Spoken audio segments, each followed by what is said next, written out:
Aujourd'hui, Jeanne Desto nous propose de regarder ensemble un tableau qui fait partie, comme on dit, de l'imaginaire de tous les Français, le Sacre de Napoléon. Nous sommes en 1804. Bonaparte a 35 ans. Sa popularité est immense. Les Français ont suivi avec enthousiasme ses victoires successives lors des campagnes d'Italie et ils savent que le drapeau français flotte en Égypte. Voilà déjà 5 ans qu'il préside au destin de la France depuis qu'il a réussi, après un coup d'État, à se faire nommer premier consul. Le peintre Jacques-Louis David est l'un de ses fervents admirateurs. D'ailleurs, il s'est lancé dans un portrait du premier consul, un tableau qui restera inachevé.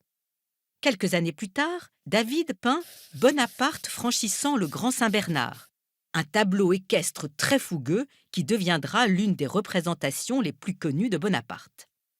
Le 18 mai 1804, le premier consul Bonaparte est proclamé empereur des Français sous le nom de Napoléon Ier. Napoléon tient à ce qu'une grande cérémonie religieuse clôture les festivités et donne une dimension sacrée à son avènement.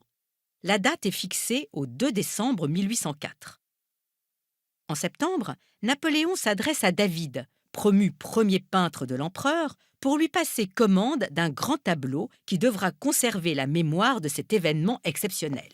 Voici donc la cérémonie du sacre, telle qu'elle est immortalisée par le fameux tableau de David, le Sacre de Napoléon.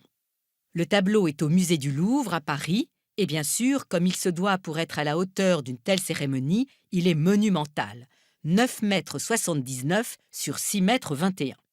Nous nous trouvons à l'intérieur de la cathédrale Notre-Dame, dans le cœur de la cathédrale.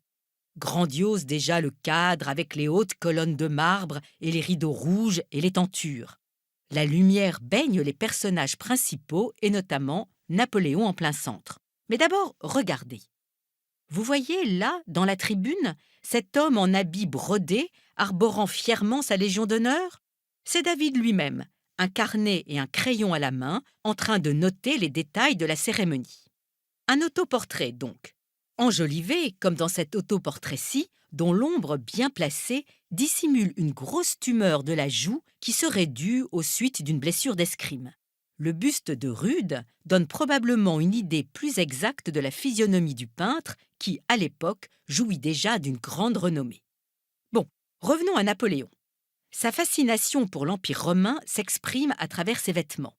Une tunique et un manteau de velours pourpre brodé d'or. Il est déjà couronné, une couronne de laurier en or fin. Il tient à bout de bras la couronne, point central du tableau, qu'il s'apprête à déposer sur la tête de son épouse, Joséphine de Beauharnais. Celle-ci est agenouillée devant lui, les mains jointes, dans une attente respectueuse.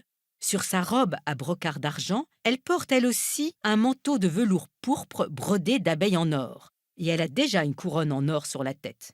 Il paraît que son manteau était si lourd qu'elle manqua de tomber à plusieurs reprises. Troisième personnage, le pape Pie VII. Napoléon tenait absolument à ce qu'il marque de sa présence le côté exceptionnel et divin de la cérémonie, mais on sait qu'au moment où le pape allait déposer la couronne sur la tête de Napoléon, celui-ci la saisit, se tourna vers l'assistance et se couronna lui-même, histoire de montrer son indépendance vis-à-vis de l'Église. Le pape se contente de bénir la cérémonie. Le tableau offre une somptueuse galerie de portraits. Outre les grands dignitaires, les ambassadeurs, les maréchaux, etc., voici les 2 frères et les 3 sœurs de Napoléon, la cousine et la dame d'honneur de Joséphine, et trônant au centre de la loge, Laetitia, la mère de Napoléon. David s'est entouré de sa femme, de ses filles, de ses élèves et amis. Enfin, tous les attributs sont là qui doivent conférer à l'empereur son statut de droit divin, ce sont les regalia. Ceux-ci inscrivent Napoléon dans la lignée de Charlemagne, quelques 800 ans plus tôt, avec l'épée de Charlemagne, la joyeuse, avec sa couronne et son sceptre. Et enfin, les honneurs de Napoléon lui-même, la main de la justice, le globe et son sceptre. Imaginez donc ce couronnement au moins aussi somptueux, si ce n'est plus, que ceux des rois de France, et ce, en 1804, 15 ans tout juste après la Révolution française, et la France qui applaudit des 2 mains au rétablissement d'un souverain de droit divin. David va mettre 2 ans à réaliser cette toile grandiose dans l'ancienne église de Cluny mise à sa disposition. Je fis des notes pour ceux que je n'eus pas le temps de dessiner. Ainsi, on peut croire, en voyant le tableau, avoir assisté à la cérémonie. Chacun occupe la place qui lui convient. Il est revêtu des habillements de sa dignité. On s'empressa de venir se faire peindre dans ce tableau qui contient plus de 200 figures. C'est que David veut que son œuvre soit la plus réaliste possible. Ce tableau splendide est-il pour autant un tableau fidèle à la réalité historique? Pas vraiment. Le travail de David est suivi de près par l'empereur, qui impose moult modifications. Ainsi, par exemple, David avait-il représenté le pape les mains posées sur les genoux. Mais l'empereur, je ne l'ai pas fait venir de si loin pour qu'il ne fasse rien, a voulu le voir bénir la scène. Pie VII ne se remettra jamais d'avoir été quasiment forcé de participer à ce qu'il appellera une mascarade et les relations entre les 2 hommes se dégraderont à jamais. La mère de Napoléon n'était pas présente à la cérémonie. Elle était d'ailleurs opposée à ce sacre.